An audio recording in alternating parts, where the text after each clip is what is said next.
Hi friends, அனைவருக்கும் தமிழ் புத்தாண்டு நல்வாழ்த்துக்கள். நானும் என்னோடய ஹஸ்பண்டும் வாழை இலை வாங்கணும் அப்படின்னு சொல்லிட்டு கிளம்பிட்டோங்க. இங்கேருந்து பார்த்தீங்கன்னா 1.5 கிலோமீட்ரு, சும்மா ஒரு வாக் போயிட்டு வரலாம் அப்படின்னு சொல்லிட்டு கிளம்பியாச்சு.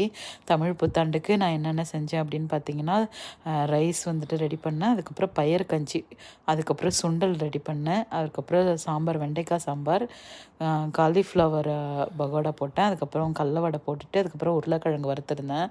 எனக்கு கொஞ்சம் வெஜிடபிள்ஸ்லாம் கிடைக்கல, மற்றபடி எல்லாத்தையுமே திருப்தியாக தாங்க பண்ணினேன். காலையிலேயே வந்துட்டு விளக்கெல்லாம் தேய்ச்சிட்டு, அதுக்கப்புறம் எல்லாத்துக்கும் குங்குமம்லாம் வச்சுட்டு நல்லபடியாக தான் இன்றைக்கி நல்லபடியாக போணுச்சுங்க. எல்லாருக்குமே இந்த வருடம் வந்து நல்லபடியாக அமையணும்னு நான் கடவுள்கிட்ட வேண்டிக்கிறேன். உங்கள் வீட்லேயும் எப்படி நீங்கள் செலிப்ரேட் பண்ணீங்க அப்படின்றத கீழே கமெண்ட் பண்ணுங்கள். எங்கள் அம்மா சொன்னாங்க கண்டிப்பாக பயிர் வந்துட்டு சேர்த்துக்கணும் அப்படின்னு சொல்லிட்டு, நான் அதனால் பயிர் கஞ்சா வச்சுட்டேங்க.